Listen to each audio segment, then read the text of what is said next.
It's time for Give Me the Headlines, presented by Hyundai. Chris, we start with the Rams, who beat the Jaguars in London 35-7. The headline for this game? No Puka, no problem. That's damn right. Davante Adams turning back the clock. Although we say that about Davante Adams every season, so I think he's just kind of redefining older wide receivers. Yeah, well, he's still amazing at the line of scrimmage. He's still amazing when covered or having to adjust to the ball with somebody all over him. His hands are incredible.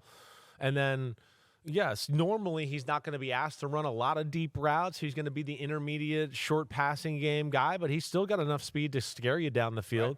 Right. I mean, the Rams, to me, and you can look, I think somebody looked this up for me yesterday. The big thing they did here, they went 13 personnel a lot in the football game. 3 tight ends in the football game. The Rams played well. Obviously had a little chip on their shoulder after not playing that great the previous 2 weeks. But controlled this game from the get-go.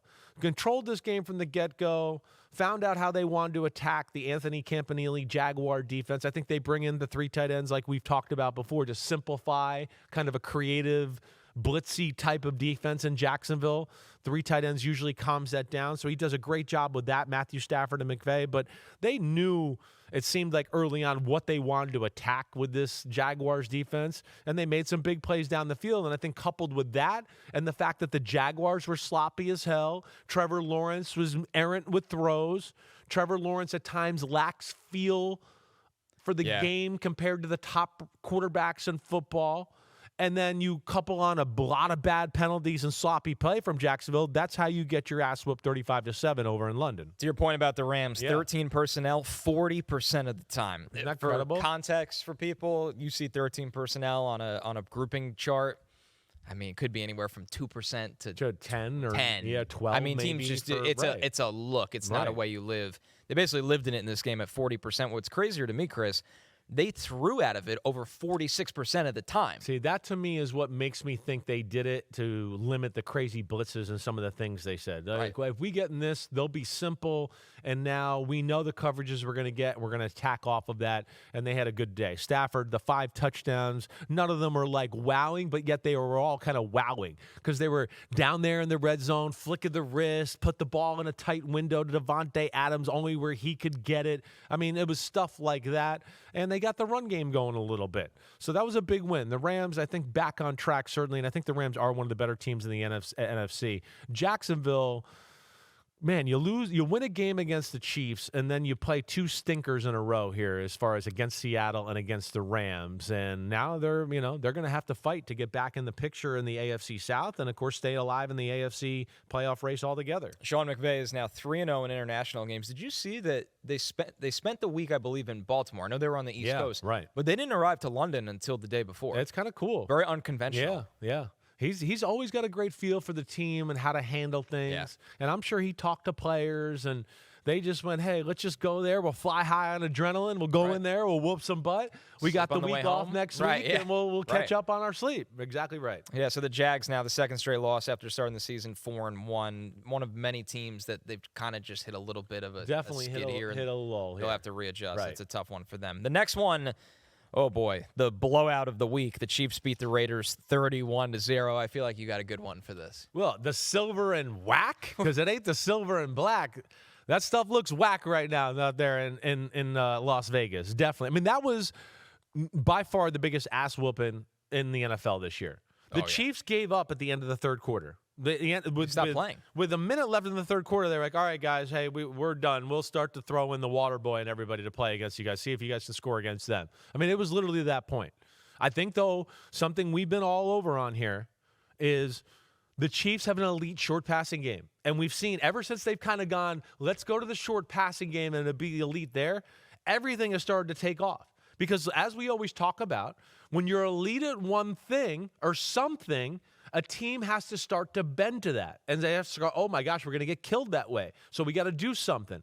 And then all of a sudden that opens up play action or a big throw down the field, and I think you're seeing that. Mahomes is on his game. Yeah. And then with all his Mahomies back, okay, and Hollywood and Rashee Rice and everybody there, I mean, damn, yeah, they got it firing on the offensive side of the ball. And then that Raiders offense is whack. It's whack. Chip Kelly they don't do enough. And then there's no Jacoby Myers and Brock Bowers on top of that. And that was about as dominant as a win as you're going to see in the NFL. Yeah, the Raiders ran 30 offensive plays. That's the second fewest by any team in a game since at least 1964. This is incredible right here. I've never seen 30-3. The Chiefs had 20 first downs in the first half. Right, that's the thing, is that this could have been so much higher if it was even close. If it was just like at all. If they just put up a fight, you go, what the hell would have the Chiefs done for the day? 434-95, the time of possession, all of it. I know people are going to get on Geno and all that. It's not all Geno. That offense ain't good. And they don't run the ball. And then, of course, like we just said, their weapons are hurt. So, yeah, that's going to lead to some ugly offensive performances there. And the Chiefs, the AFC messed around and found out, and now the Chiefs are back, at the top of the AFC here, looking like they're one of the best in the conference. It's funny going from talking about the Rams, which both played excellent, so there's no criticizing. It's just looking at the differences. The Rams ran 11 personnel and 13 personnel, and that's all they did. Yeah. The Chiefs emptied the kitchen sink at you. Listen to this. They ran 11. Yeah. They ran. It's always running back and then tight end when you're looking at the numbers. Right. They ran 11. They ran 12. They ran 13. They ran 22, 21, 23, and 10. Just different looks all over. Playing so many different players, right. So many different looks. And right. if you look at all of them, really besides 22, they run and throw out of all of them. Yeah. Like there's right. balance with both of them. It's not like, they're in 13, they're going to run. Oh, they're in, 10, they're going to throw. They're pretty good at self-scouting themselves and figuring out what they're doing and what they could do off of that. And they've really got to figure it out. I give them a lot of credit for weathering the storm here. And like I said, they're rolling now. All right, our last one here for Give Me the Headlines. The Cowboys beat the Commanders 44-22, Chris. Volume of the Lamb. Wasn't silence of the Lamb. No, it was loud return. It was volume of the Lamb. It should have been maybe I should have called it loud of the Lamb. But you a few minutes ago, we talked about this is arguably the most explosive offense in football. Dak Prescott's playing as good as anybody in the game. The Commanders' defense stinks. That's dreadful. That's the thing that we got to watch going forward. We talked a little last week. They only play two coverages. They play man and Tampa 2. They're not good at man because Marshawn Lattimore can't cover anybody man-to-man anymore. They can't really rush the passer with their front four, so they have to blitz. I think their defense is going to be a problem all year long. That's not getting fixed. Nothing's going to happen there. The onus is going to go back on the offensive side there, and that's where Jaden Daniels being hurt. No Deebo Samuel, no Terry McLaurin. I thought this would have been a little bit more of a shootout I was expecting. But you see, Dallas's offense is special and can change a game that way. And with CeeDee Lamb and George Pickens both on the field, they're going to be hard to defend. It just feels like right now Washington doesn't have somebody that can consistently win up front to affect the quarterback. I think this is real. If you allow Dak to do that. Deron Payne is by far, I think, their best player on the D-line and disruptor there, and he made a big play in the game yesterday. But, that's not enough to go around. Bobby Wagner's smart, but he's no longer just a physical freak in the middle of the defense. Sainristil's still's awesome, but that's why nobody throws at him, and they all throw whoever else is covering. Right. And mainly that's Marshawn Lattimore there. So, Cowboys got to go. But the Cowboys are must-see TV because it's basically going to be like this every week. They know their D is not good, so they're going to push forward and just try to outscore you.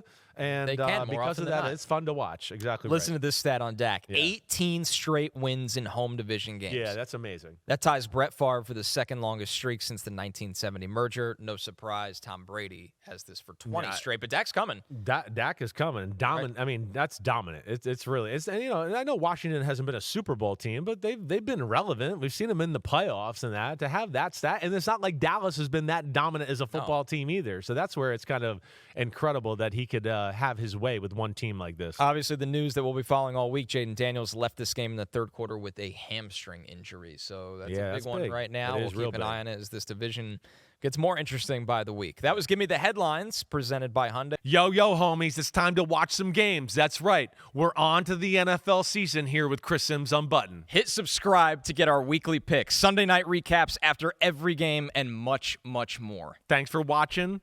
Peace out, homies. Remember, subscribe. Peace out.